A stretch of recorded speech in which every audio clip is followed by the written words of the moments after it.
Hi, village സ്പേസിലേക്ക് എല്ലാവർക്കും സ്വാഗതം. ഇന്ന് നമ്മൾ ഫുഡിൻ്റെയൊക്കെ വീഡിയോ ആണല്ലോ ചെയ്യുന്നത്. ഇന്ന് ടൗണിൽ വരെ ഒന്ന് പോവാം. എന്നാണെന്നറിയാം, അച്ചാറിൻ്റെ സാധനങ്ങളൊക്കെ മേടിക്കാനായിട്ട്. ഇത് കഴിഞ്ഞ ദിവസം വന്ന ഓർഡറാണ്. അപ്പോൾ ഇതെല്ലാം പോസ്റ്റ് ഓഫീസിൽ കൊണ്ട് കൊടുക്കണം, DTDC കൊടുക്കണം. അങ്ങനെ ഭയങ്കര പിടിപ്പത് പണിയാണിന്ന്. ടൗണെന്ന് പറയുമ്പോഴത്തേക്കും ഏത് ടൗണാന്ന് ചോദിക്കും അല്ലേ? ചങ്ങനാശ്ശേരി. അത് നമ്മൾ ഈ അച്ചാറിൻ്റെ ബോട്ടിൽ മേടിക്കാനും ചുമ്മാ ഒരു നേരം പോക്ക് അത്രേ ഉള്ളൂ കേട്ടോ. അല്ലാതെ വലിയൊരു സംഭവമായിട്ടൊന്നുമില്ല. കാരണം എന്നും വീട്ടിൻ്റെ അകത്തൊക്കെ ഓരോ വീഡിയോ ചെയ്യുമ്പോഴത്തേക്കും ഒരു മടുപ്പ് അല്ലേ? അതുകൊണ്ടാണ് ടൗണിലൊക്കെ പോകാം.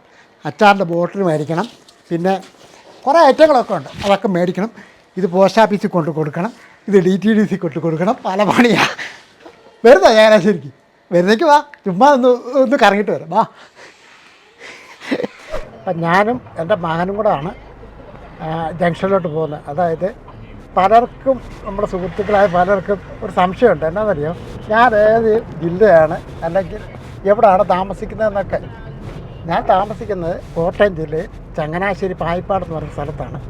ഇപ്പം നമ്മൾ പായിപ്പാട് ജംഗ്ഷനിൽ നിന്ന് ഏകദേശം ഒരു 1.5 കിലോമീറ്റർ ഉണ്ട് ഞങ്ങൾ താമസിക്കുന്നിടത്തോട്ട്. പായിപ്പാട് ജംഗ്ഷനിലോട്ട് പോവാണ്. ഇന്നലത്തെ ഇലക്ഷൻ്റെ ആ മൂപ്പൊക്കെ നല്ല രസമായിരുന്നു ജംഗ്ഷനിൽ. നല്ല അടിപൊളി പരിപാടിയൊക്കെ ആയിരുന്നു. കാര്യം എല്ലാ പാർട്ടിക്കാരും ഇലക്ഷൻ നിൽക്കുന്ന എല്ലാവരും അവിടെ വന്ന് ഒത്തുകൂടി നല്ല രസമായിരുന്നു. കുറച്ച് നേരം ഞാൻ അവിടെ നിന്ന് ചിലവഴിച്ചിട്ടാണ് വന്ന്. എൻ്റെ മകനാണ് വണ്ടിയൊക്കെ ഓടിക്കുന്നത്. പിന്നെ എനിക്ക് വണ്ടി ഓടിക്കണമെന്ന് വലിയ ആഗ്രഹമൊക്കെ ഉണ്ട്. പക്ഷേ പിന്നെ എനിക്ക് ഇപ്പം വലിയ താല്പര്യമൊന്നുമില്ല. കാര്യം എന്ന് വെച്ചാൽ മകൻ ഓടിക്കുകയുള്ളൂ വണ്ടി. അവൻ്റെ കൂടെ ഇരുന്ന് യാത്ര ചെയ്യുന്ന അതാ സുഖം എന്ന് വിചാരിച്ച് ഞാൻ വണ്ടി ഓടിക്കാൻ എനിക്കറിയത്തുമില്ല, എനിക്ക് ലൈസൻസും ഇല്ല. അപ്പം എല്ലാവരും വണ്ടിയൊക്കെ ഓടിക്കും, അതിൻ്റെ ഫ്രണ്ടിൽ കയറി ഇങ്ങനെ ഇരിക്കും അല്ലേ പ്രാതെ? ഇതാണ് മകന്. അപ്പം പലരും ചോദിച്ചിട്ടുണ്ട് ഈ വീഡിയോ ഒക്കെ എടുക്കുന്നതും അതുപോലെ തന്നെ എഡിറ്റ് ചെയ്യുന്നതൊക്കെ ആരാണ്. ഒക്കെ ഇവൻ തന്നെയാണ്, എൻ്റെ മകനാണ് അത് ചെയ്യുന്നത്. കാര്യം നിങ്ങൾക്ക് പലർക്കും അറിയാമല്ലോ, ഇത് എഡിറ്റിങ്ങോ മറ്റു കാര്യങ്ങളോ ഒന്നും നമുക്കത്ര വശമുള്ള കാര്യങ്ങളല്ല. വീഡിയോ എടുക്കാൻ ആൾ വേണം, ഇത് ചെക്ക് ചെയ്യാൻ ആൾ വേണം. മകൻ മാത്രമല്ല, എൻ്റെ മകളും ഇതിനൊക്കെ ഈ വീഡിയോയുമായിട്ട് ബന്ധപ്പെട്ട് പല ജോലികളൊക്കെ ചെയ്യുന്ന ആൾക്കാരാണ്. നമ്മുടെ ചാനലുണ്ടല്ലോ, ഒരു കുടുംബ ചാനൽ പോലെയാണ്. കാര്യം നമ്മള് ഫാമിലി എല്ലാം കൂടെ ചെയ്യുന്ന ഒരു ചാനൽ. കാണുന്നതെല്ലാം ഫാമിലി അല്ലേ? ഇതിപ്പോ കാണുന്നവർ നമ്മുടെ ഫാമിലി പോലെ തന്നെയാണ്. ഇപ്പൊ നമ്മുടെ പായിപ്പാട് ജംഗ്ഷനിൽ എത്തിയിട്ടുണ്ട്. ഇതാണ് പായിപ്പാട് ജംഗ്ഷൻ. ഇവിടുന്ന് നമ്മൾ നേരെ തിരുവല്ല അടക്കുന്ന വഴിയാണ്. പായിപ്പാട് ജംഗ്ഷനിൽ നിന്ന് അല്പം കൂടെ പോകുമ്പോഴത്തേക്കും പോസ്റ്റ് ഓഫീസ്. അവിടെ നമ്മൾ ലഗേജ് കൊണ്ട് കൊടുക്കണ്ടേ, അച്ചാറുകാരില്ലെങ്കിൽ പ്രശ്നം ഉണ്ടാക്കും. അപ്പോൾ നമ്മൾ പോസ്റ്റ് ഓഫീസിൽ കൊടുക്കണം, DTDCയിലൊക്കെ കൊടുക്കണം. വഴിയിൽ അത്യാവശ്യം തിരക്കൊക്കെ ഉണ്ട്. ഓട്ടോറിക്ഷക്കാരൻ ഇങ്ങനെ കിടന്ന് വട്ട കറങ്ങുന്നുണ്ട്. പോയി. അപ്പോൾ നമുക്ക് നേരെ പോസ്റ്റ് ഓഫീസിലോട്ട് ചെന്ന് ഈ സാധനമൊക്കെ കൊണ്ട് കൊടുത്തിട്ട് തിരിച്ച് വരുന്ന വഴിക്ക് DTDCയിലും കയറി അതും കൊണ്ട് കൊടുത്തിട്ട് നേരെ ചങ്ങനാശ്ശേരിക്ക്. അപ്പോൾ പലരും ചോദിക്കും, ഇതെൻ്റെ മോൻ കൂൾ ക്ലാസ്സൊക്കെ വെച്ചിട്ടുണ്ടെങ്കിൽ അവനെ ഈ വെയിൽ അടിക്കുമ്പോൾ വലിയ ബുദ്ധിമുട്ടാണ് കണ്ണിന്. കാര്യം എന്താണെന്ന് വെച്ചാൽ ഈ വീഡിയോ എഡിറ്റിങ്ങും ഈ ക്യാമറയുടെയൊക്കെ പരിപാടിയൊക്കെ ചെയ്യുന്നവർക്ക് അതിൻ്റെ ബുദ്ധിമുട്ടറിയാം. അപ്പോൾ അതിന് ഈ വെയിലത്തോട്ട് വരുമ്പോഴത്തേക്കും പെട്ടെന്ന് എന്തോ ബുദ്ധിമുട്ട് തോന്നും. അതിനായി കൂൾ ഗ്ലാസ്സൊക്കെ വെച്ചേക്കുന്നത്. അല്ല ജാടക്കല്ല കേട്ടോ, അങ്ങനത്തെ കരുതല്ല. നമ്മളിപ്പോൾ പോസ്റ്റ് ഓഫീസ് എത്തിയിട്ടുണ്ട്. അതിൻ്റെ മേളിലാണ്. ഞാൻ ഇത് കൊണ്ട് കൊടുത്തിട്ട് വരാം. മോനോട് ഇരിക്കും, ഞാനത് കൊണ്ട് കൊടുത്തിട്ട് വരാം.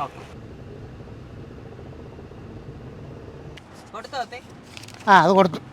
നമ്മുടെ കസ്റ്റമർക്ക് സാധനം എത്രയും പെട്ടെന്ന് എത്തിച്ചു കൊടുക്കണം. ഇത് മിനിഞ്ഞാന്ന് കൊടുത്തതിൻ്റെ ബില്ല. അപ്പം നമ്മൾ സാധനം കൊടുത്തിട്ട് പിറ്റേന്ന് അയക്കും ബില്ല് മേടിക്കുന്നത്. കാര്യം എന്ന് വെച്ചാൽ അവർക്ക് പോസ്റ്റ് ഓഫീസിലൊക്കെ ആകുമ്പോഴത്തേക്ക് ഒരാളല്ലേ ഉള്ളൂ. അവർക്ക് ഈ കുത്തിയിരുന്ന് ഇത് ടൈപ്പ് ചെയ്ത് എടുക്കാമെന്ന് പറയുന്നത് ഒരുപാട് സമയം എടുക്കും. അതുകാരണം സാധനം എല്ലാം കൊണ്ട് കൊടുത്തിട്ട് പിറ്റേന്നാണ് ബില്ല് മേടിക്കുന്നത്. ഇതേപോലെ ഇനിയും DTDC, going to DTDC. Okay. പിന്നെ ഒരു കാര്യം കൂടെ ഒന്ന് പറയാം. കാര്യം എന്താ പറയുക, എനിക്ക് ഈ ബ്ലോ ഒന്നും ചെയ്ത് വലിയ പരിചയമൊന്നുമില്ല. ഇനി അടുത്ത പാഴ്സൽ DTDC അവിടോട്ട് പോവുകയാണ്. അപ്പോൾ DTDC സാധനം കൊണ്ട് കൊടുത്തു. ഇനി നമുക്ക് പായിപ്പാട് ജംഗ്ഷനിൽ വന്നിട്ട് നേരെ ചങ്ങനാശ്ശേരി ഒന്ന് പോകണം. അപ്പം ഈ വഴി ഒരുപാട് നടന്നിട്ടുള്ളതാണ് ഈ വഴി കൂടെ. ഇപ്പോഴല്ലേ ഈ വണ്ടിയിലും കാറിലും ഒക്കെ പോകുന്നത്. നടന്ന് അലഞ്ഞ്. ഇവിടെ ഗവൺമെൻറ് ഹൈസ്കൂളാണ്. ഈ സ്കൂളിൽ ഞാൻ പഠിച്ചുകൊണ്ടിരുന്നത്. ഇവിടെ വലിയ വിദ്യാഭ്യാസമൊന്നും ഇല്ല, എന്നാലും കുറേ നാൾ ഇവിടെയൊക്കെ പഠിച്ചു കേട്ടോ. അതിൻ്റെ ഈ സ്കൂളിൽ ഇതിൻ്റെ മേൽവശത്താണ് ഞാൻ പഠിച്ചോണ്ടിരുന്നത്. ഇവിടുന്ന് ഏകദേശം ഒരു 6-7 കിലോമീറ്ററുണ്ട് ചങ്ങനാശ്ശേരിക്ക്. എൻ്റെ ചെറുപ്പകാലത്ത് ഏറ്റവും കൂടുതൽ ചിലവഴിച്ചതും ഞാൻ ജീവിച്ചതും ഈ പുത്തങ്കാവ് ഭഗവതി ക്ഷേത്രത്തിൻ്റെ അടുത്തുള്ള ഒരു വീട്ടിലായിരുന്നു. ആ, ഇവിടെ ഇതിലെ കൂടെ അകത്തോട്ട് കിടക്കുന്ന വഴിയാണ്. പായിപ്പാട്ട് പുത്തങ്കാവ് ഭഗവതി ക്ഷേത്രം. ഇവിടെ പൊങ്കാലയും കാര്യങ്ങളൊക്കെ നടക്കാറുണ്ടല്ലേ? ആ, ഇവിടെ വളരെ പ്രസിദ്ധമായൊരു ദേവീക്ഷേത്രമാണ്. ഇവിടെയൊക്കെ ആന വരും. ഇവിടെ ഉത്സവത്തിന് ആന വരുമ്പോഴത്തേക്ക് ആനയുടെ പുറകെ ആയിരുന്നു. പിന്നെ ഈ വഴികൾ, ഈ പറമ്പും വഴികളും ഇവിടുത്തെ ഓടുവഴികളും ഒക്കെ എനിക്ക് നന്നായിട്ട് അറിയാം. കാര്യം ജനിച്ച് വളർന്ന സ്ഥലമല്ലേ. ഇവിടുത്തെ ഒരുമാതിരിപ്പെട്ട ആൾക്കാരെയൊക്കെ എന്നെ അറിയുകയും ചെയ്യും, എനിക്കും അറിയാം. ബാല്യകാലം ഒരുപാട് നല്ല നല്ല ഓർമ്മകൾ സമ്മാനിച്ച ഒരു സ്ഥലമാണിത്. എൻ്റെ ഒരുപാട് കൂട്ടുകാരുണ്ടായിരുന്നു. അവരെല്ലാവരും ഓരോ ജോലിക്കും മറ്റു കാര്യങ്ങൾക്കും വേണ്ടി പല സ്ഥലത്തായി വർഷങ്ങളായിട്ടുണ്ട്. അവരെയൊക്കെ കാണാൻ വലിയ ആഗ്രഹമുണ്ട്. ഇപ്പോൾ എവിടെയാണെന്ന് പോലും പലർക്കും അറിയത്തില്ല. എല്ലാവരും കുടുംബമായിട്ട് പല വഴിക്കൊക്കെ ജീവിക്കല്ലേ. അന്നൊക്കെ സ്കൂളിൽ പഠിക്കുന്നത് ശരിക്കും പറഞ്ഞാൽ അക്ഷരം പഠിക്കാനാണോ എന്ന് ചോദിച്ചാൽ അക്ഷരമാണോ വിശപ്പാണോ ഏറ്റവും കൂടുതൽ മുന്നിൽ നിൽക്കുന്നതെന്ന് ചോദിച്ചാൽ വിശപ്പാണ്. കാര്യം അക്ഷരത്തിന് പിന്നാണ് സാധനം. ഇപ്പോഴാണ് അക്ഷരത്തിൻ്റെ പ്രസക്തി എന്താണെന്ന് മനസ്സിലാക്കുന്നത്. അന്നത്തെ കാലത്തെന്ന് പറഞ്ഞാൽ അതിന് കാട്ടിൽ ആവശ്യം വയറ് നിറച്ച് ഉപ്പാവ് തിന്നുക എന്നുള്ളതാണ്. ആ, തീർച്ചയായിട്ടും എനിക്ക് അതിന് യാതൊരു പഠിക്കുന്നതിനെക്കാട്ടും എനിക്ക് ഏറ്റവും ഇഷ്ടം ഉപ്പാവ് തിന്നാനായിരുന്നു. അങ്ങനെ പറയുന്ന ഒരാൾ ഒരു പക്ഷെ ഞാൻ തന്നെ ആയിരിക്കും. പട്ടിണിയാണല്ലോ ഇതിന്റെ ബേസിക് എന്ന് പറയുന്നത്. അതെങ്ങനെയാലും മാറ്റാൻ വേണ്ടിയിട്ടായിരുന്നല്ലോ സ്കൂളിൽ പോയിക്കൊണ്ടിരുന്നത് അല്ലേ? ആഹാരമായിരുന്നു പ്രധാനപ്പെട്ട പ്രതിസന്ധി അല്ലേ? പ്രധാനപ്പെട്ട വിഷയം അത് തന്നെയായിരുന്നു. കാര്യം പഠിക്കാനായിട്ട് എനിക്ക് വലിയ താല്പര്യമൊന്നുമില്ലായിരുന്നു.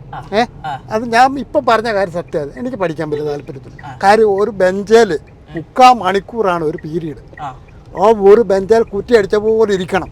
സാറെന്തൊക്കെ പറയുന്നു, നമ്മളെന്തൊക്കെ കേൾക്കുന്നു, അല്പം കഴിയുമ്പോൾ അതങ്ങ് മറന്നു പോകും. ഞാൻ ഒരു കാര്യം ചോദിക്കട്ടെ, അന്ന് ഉപ്പാവ് കിട്ടുമെന്ന് പറയുന്നു. അന്ന് എന്തുപ്പാവായിരുന്നു? റവ കൊണ്ടുള്ള ഉപ്പാവായിരുന്നു? സൂചി ഗോതമ്പ് കൊണ്ടുള്ള ഉപ്പാവായിരുന്നു? അത് എങ്ങനത്തെ ഉപ്പാവായിരുന്നു? അത് സൂചി ഗോതമ്പുണ്ട്. സൂചി ഗോതമ്പ്, അതായത് സൂചി ഗോതമ്പ് എന്ന് പറഞ്ഞാൽ തീരെ തരിയായിട്ടുള്ളതല്ല. മനസ്സിലായി? ഗോതമ്പ് 2-3 ആയിട്ട് മുറിഞ്ഞു വരുന്ന രീതിയിലുള്ള ഗോതമ്പായിരുന്നു.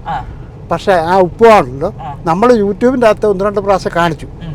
അന്ന് ആ സ്കൂളിൽ പഠിച്ച ഉപ്പാവുണ്ടല്ലോ, ഒരു രക്ഷയില്ല. അത് ഈ നിമിഷം വരെ എനിക്ക് ആ ടേസ്റ്റ് കിട്ടിയിട്ടില്ലെന്നുള്ളതാണ്. അന്ന് ഈ ഉപ്പാവ് എങ്ങനെയാ നിങ്ങൾക്ക് തന്നോണ്ടിരുന്ന? പ്ലേറ്റിലായിരുന്നു? അല്ല, അന്ന് ഈ വാഴയിലയും അതുപോലെ തന്നെ വട്ടയിലയൊക്കെ. അത് കുട്ടികൾ പറമ്പിൽ നിന്നൊക്കെ വാഴയില പറിക്കുക, അല്ലെ വട്ടയിലൊക്കെ പറിച്ച് പോക്കറ്റ്. അന്നത്തെ നിക്കറാണ്, കാക്കി നിക്കർ. പല പിള്ളേരെ മൂട് കീറിയതാ. കാര്യം എന്നാന്ന് വെച്ചാൽ 1-2 നിക്കറൊക്കെ കാണത്തുള്ളൂ. അതിങ്ങനെ നിറങ്ങി അതിട്ടല്ലേ പോകുന്നത്. 6 ദിവസം അത് തന്നെ ഇടുന്നത്, വേറെ ഒന്നും ഇല്ലല്ലോ. ചിലപ്പോൾ പല കുട്ടികൾക്കും 1 അല്ല 2 ഒക്കെ കാണത്തുള്ളൂ. ആ രീതിയിലായിരുന്നു അന്നത്തെ ആ യൂണിഫോമിൻ്റെ ഒരു ഇത്. ഈ മണിയുണ്ടല്ലോ സ്കൂളിലെ ബെല്ലടിക്കുന്നത്, സത്യത്തിൽ ശ്രദ്ധ മൊത്തം ഉണ്ടല്ലോ ഈ മണി അടിക്കുന്ന സൗണ്ട് കേൾക്കാനായിട്ട്. ഇത് കേട്ടാലല്ലേ ഉപ്പാണ്ട് വിളമ്പാൻ പറ്റുള്ളൂ. മനസ്സിലായി? അപ്പം ഈ മണിക്ക് അവിടെ സ്കൂളിലെ മണിക്ക് അത്രയേറെ സ്ഥാനമുണ്ട്. ഞാൻ അന്നത്തെ കാലത്ത് ശരിക്കും പറഞ്ഞാൽ ഒരുമാതിരിപ്പെട്ട വീട്ടിലെ കുട്ടികളെല്ലാം നമ്മളെപ്പോലെയൊക്കെ തന്നെ അരവയറും കാവയറും ഒക്കെ ആയിട്ട്. കാര്യം രാവിലെ ബ്രേക്ക്ഫാസ്റ്റ് എന്ന് പറഞ്ഞാൽ ബ്രേക്ക്ഫാസ്റ്റിൻ്റെ മിണ്ടിപ്പോലെ ആ ഒരു വാക്ക് നല്ല പഴകഞ്ഞിയാ. തലേന്നത്തെ ചോറ് എല്ലാവരും കഴിച്ച്, ഞങ്ങൾ 3 കുട്ടികളായിരുന്നു, എല്ലാവരും കഴിച്ചിട്ട് പിറ്റേന്ന് ഇച്ചിരി വെള്ളം ഒഴിച്ചിടും. അത് ചിലപ്പം കറിയൊന്നും കാണത്തില്ല, ആ കഞ്ഞി കുടിച്ചോണ്ടാണ് പോകുന്നത്. അത് എല്ലാവർക്കും കൂടെ കാണത്തില്ല, ഉള്ള ഓരോ വീടിയാണ് അത് കഴിച്ചിട്ടാണ്. അപ്പം ശരിക്കും രാവിലെ പോകുന്നത് തന്നെ ഒരു അരവേറെ വിശന്നിട്ടാണ് പോകുന്നത്. അപ്പം സ്കൂളിൽ ചെല്ലുമ്പോഴത്തേക്കും ഈ വട്ടയിൽ ഈ ഉച്ചക്കത്തെ 4 ബെല്ലുണ്ട്. 4ാമത്തെ ബെല്ലിനാണ് ഭക്ഷണം കഴിക്കുന്ന സമയം. അപ്പോൾ ഈ ബെല്ല് കേട്ടോണ്ട് ഓടിച്ചെന്ന് അവിടെ പോയിരിക്കും. ഈ പോക്കറ്റിൽ നിന്ന് ഈ വട്ടയില ഇങ്ങോട്ട് എടുക്കും. ഈ വട്ടയില എടുക്കുമ്പോൾ തന്നെ വട്ടയിലയ്ക്ക് ഒരു മണമുണ്ട്. അതൊന്നും ഈ ഏറ്റവും വലിയ 5 സ്റ്റാർ ഹോട്ടലിൽ പോയി കഴിച്ചാൽ പോലും ആ മണവും ടേസ്റ്റും കിട്ടത്തില്ല. അന്ന് കഴിച്ചിട്ടുള്ള എല്ലാവർക്കും ഇതുപോലെ അല്ലേ? ഇതേപോലെ ഞാൻ പറഞ്ഞ കറക്റ്റ് കാര്യങ്ങളാണ്. അവർക്ക് അത് നമ്മുടെയൊക്കെ നമ്മുടേന്നല്ല, എൻ്റെയൊക്കെ പ്രായമുള്ള ആൾക്കാർക്ക് ഒരു പക്ഷേ അത് മനസ്സിലാവും. നമ്മളെ ചങ്ങനാശ്ശേരി എത്തിയിട്ടുണ്ട്. ഇന്നത്തെ പരിപാടി എന്ന് പറഞ്ഞു കഴിഞ്ഞാൽ നമുക്ക് അച്ചാറിനുള്ള സ്ലിപ്പ്, അതായത് മറ്റേ പ്രിന്റിംഗ് ഇല്ലേ, അച്ചാറിനെ കൊണ്ടൊക്കെ ഏത് അച്ചാറാന്ന് എഴുതുന്നത്, ആ പ്രിന്റിങ് മേടിക്കുക എന്നുള്ളതാണ് പരിപാടി. അങ്ങോട്ട് പോവാം. ക്രിസ്മസിൻ്റെ കോലാഹലങ്ങളൊക്കെ ആയി നാട്ടിലേക്ക് അല്ലേ, വെറൈറ്റി ഐറ്റങ്ങൾ ഇഷ്ടം പോലെ ആയി.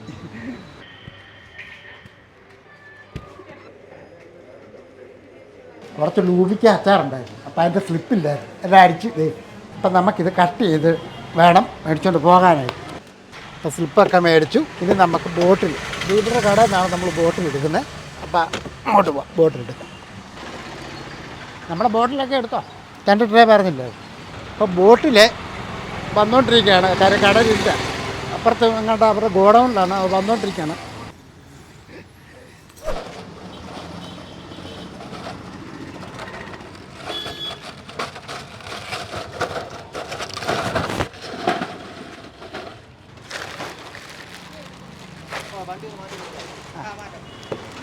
അപ്പോൾ നമ്മൾ ബോട്ടിലൊക്കെ മേടിച്ചു. ഇത് വേറെ ചങ്ങനാശ്ശേരിയുടെ ഹൃദയഭാഗത്തായിട്ടാണ് വണ്ടി പൊക്കോണ്ടിരിക്കുന്നത്. നമുക്ക് ചന്തയിലാണ് വരുന്നത്, സിഗ്നലിൻ്റെ അവിടെ നിൽക്കുകയാണ്. നമ്മളെ സിഗ്നൽ വരുന്നിടം വരെ വെയിറ്റ് ചെയ്യുക. ഇത് ഒരുപാട് സിനിമകളുടെ ഒരു ലൊക്കേഷനായിട്ടുള്ള സ്ഥലമാണ്. നമ്മുടെ പ്രിയപ്പെട്ട ലാലേട്ടൻ്റെ അറിയാമല്ലോ, സ്ഫടികം എന്ന് പറയുന്ന സിനിമയൊക്കെ ലൊക്കേഷൻ്റെ ഒരു പ്രധാനപ്പെട്ട സ്ഥലം ചങ്ങനാശ്ശേരിയാണ്. ചങ്ങനാശ്ശേരി മാർക്കറ്റും എല്ലാവർക്കും അറിയാവുന്നതാണ്. എന്തായാലും ഞാൻ ചുമ്മാ പറഞ്ഞത് മാത്രമേ ഉള്ളൂ. ഇനി നമുക്ക് ബ്രൗൺ ടേപ്പ് മേടിക്കണം, ആ കടയുടെ വാതിൽക്കൽ വെച്ച് അതുപോലെ മേടിച്ചിട്ട് വേണം പോകാൻ. അപ്പോൾ ടേപ്പൊക്കെ മേടിച്ചു. ഇതേ നമുക്ക് ഈ അച്ചാറിൻ്റെ പാക്ക് ചെയ്യുമ്പോഴത്തെ അതിൻ്റെ പുറത്ത് ഒട്ടിക്കാനുള്ളതാണ് ഇതൊക്കെ. അല്ലെങ്കിൽ പലയിടത്തോട്ടും അയക്കുന്നതല്ലേ, ലീക്കായി പോകാതെ സേഫായിട്ട് ഓർഡർ ചെയ്തവർക്ക് കെട്ടുണ്ട്. അപ്പോൾ ഇത് നമ്മൾ എത്രയും സേഫായിട്ട് അയക്കാൻ പറ്റും അത്രയും നല്ല രീതിയിലാണ് നമ്മൾ അത് അയക്കുന്നത്. ഇനി നമുക്ക് മാർക്കറ്റ് വരെ ഒന്ന് പോകണം, ഇച്ചിരി പച്ചക്കറി ഒന്ന് മേടിക്കാൻ. ഭയങ്കര തിരക്കാണ്, രണ്ട് സൈഡിലും വലിയ ലോറികളിട്ട് സാധനം ഇറക്കിക്കൊണ്ടിരിക്കുക. അപ്പം ഞാനത് ഓർക്കായത് ഇതേപോലെയുള്ള സാധനങ്ങളൊക്കെ വരണമെങ്കിൽ തമിഴ്നാടും ആന്ധ്രയെന്നും അല്ലേ കർണാടകയിൽ നിന്നൊക്കെ ആയിരിക്കും കൂടുതൽ സാധനങ്ങളൊക്കെ കേരളത്തിലോട്ട് വരുന്നത്. അല്ലാതെ നമ്മുടെ നാട്ടിൽ എവിടെ കൃഷിയുള്ളത്, ഉള്ളതൊക്കെ വളരെ അപൂർവമൊക്കെ ആയിട്ടേ ഉള്ളൂ. ഒരാഴ്ച തമിഴ്നാട്ടിൽ നിന്നും ഇതേപോലുള്ള സ്ഥലങ്ങളിൽ നിന്ന് സാധനം കേരളത്തിലോട്ട് വരാതിരുന്നാൽ നമ്മുടെ ബഡ്ജറ്റ് മൊത്തം തകർന്നതായിരിക്കും.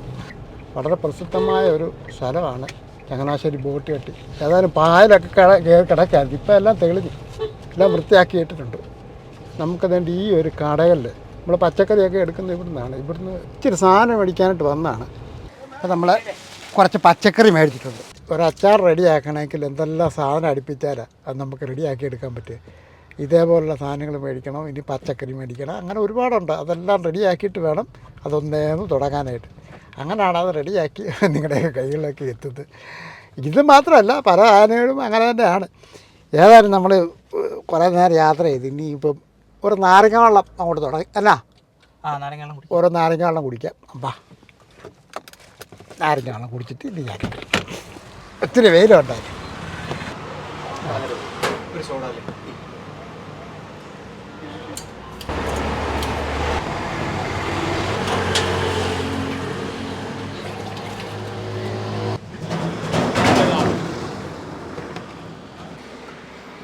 നാരങ്ങ വെള്ളം കുടിക്കാം.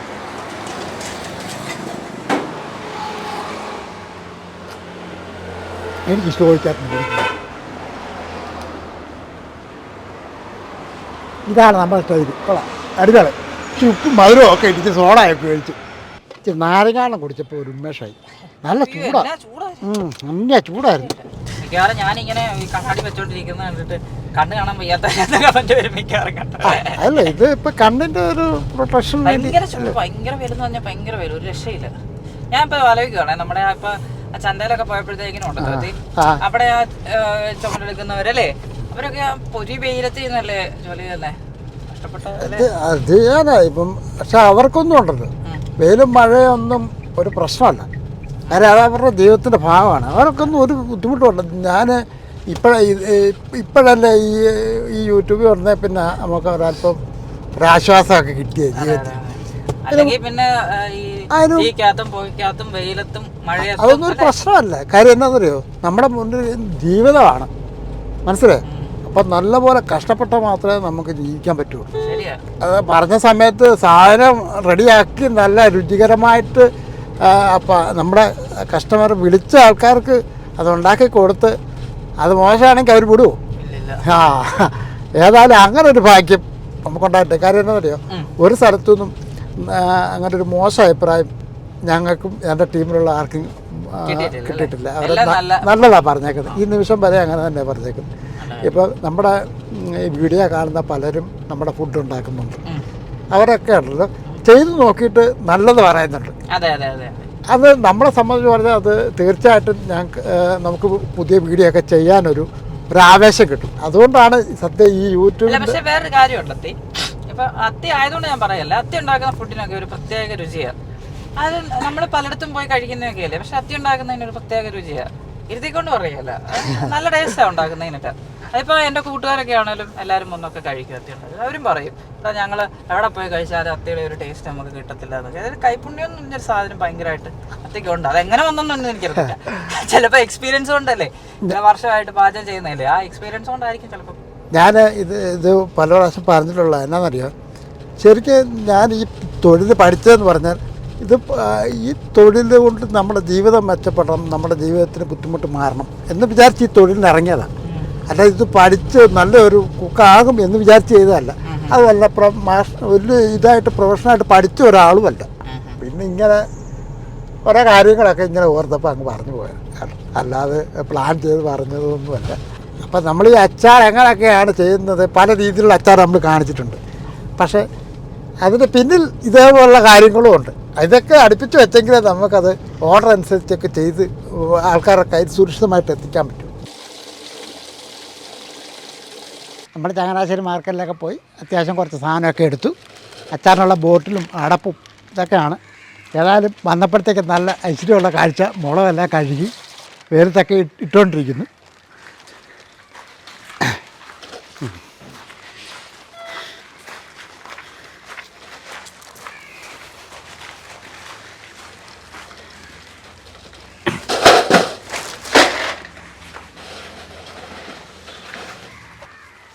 വേറെ നല്ല വെയിലൊക്കെ ഉള്ളതുകൊണ്ട് നല്ലപോലെ കഴുകി വെയിലത്തിട്ടാൽ ഉണങ്ങിക്കോളും. പിന്നെ നമ്മൾ അച്ചാറിനൊക്കെ എടുക്കുന്ന മുളകെന്ന് പറഞ്ഞാൽ ഇതാണ്. പിന്നെ അതുപോലെ തന്നെ ഒരുപാട് പേര് ആവശ്യപ്പെടുന്നുണ്ട് ഇതേപോലെയൊക്കെ വൃത്തിയാക്കി എടുക്കുമ്പോൾ ആർക്കാണ് ഇഷ്ടമല്ലാത്തല്ലേ. മുളകായിട്ട് മേടിക്കുമ്പോഴത്തേക്കുള്ളൂ അത് കഴുകി വൃത്തിയാക്കില്ല, അപ്പടി ചെളി മണ്ണും കട്ടയും ഒക്കെ. അപ്പോൾ നല്ലപോലെ കഴുകി വൃത്തിയാക്കിയ ശേഷം അത് ഉണക്കി പൊടിപ്പിച്ചിട്ടാണ് നമ്മൾ അച്ചാറിനൊക്കെ എടുക്കുന്നത്. അപ്പോൾ ഇന്നത്തെ വിശേഷങ്ങൾ ഇതൊക്കെയാണ്. നമ്മൾ അച്ചാറിൻ്റെ സാധനങ്ങൾ മേടിക്കാനും ഏതായാലും മുളകൊക്കെ കഴുകി വൃത്തിയാക്കി. ഞാൻ ആലോചിക്കായിരുന്നു മുളക് ഇപ്പം മേടിക്കണം, ഇന്നത് കഴുകണ്ട. ഏതായാലും പിള്ളേരത് റെഡിയാക്കി ഇട്ടു. അതുകൊണ്ട് അത്ര ജോലി കുറഞ്ഞു. അപ്പം നിങ്ങൾക്ക് ഈ അച്ചാറോ മുളക് പൊടിയോ ഒക്കെ വല്ലവർക്കും വേണമെന്നുണ്ടെങ്കിൽ നിങ്ങൾ വാട്സപ്പിൽ ഒന്ന് കോൺടാക്ട് ചെയ്താൽ മതി കേട്ടോ. പിന്നെ വീഡിയോ ഒക്കെ ഇഷ്ടപ്പെട്ടാൽ കേട്ടോ ലൈക്ക് ചെയ്യാനും ഷെയർ ചെയ്യാനും സബ്സ്ക്രൈബ് ചെയ്യാനും മറക്കല്ലേ. അപ്പോൾ നമുക്ക് വേറെ വീഡിയോ ആയിട്ട് പെട്ടെന്ന് വരാം. ബൈ.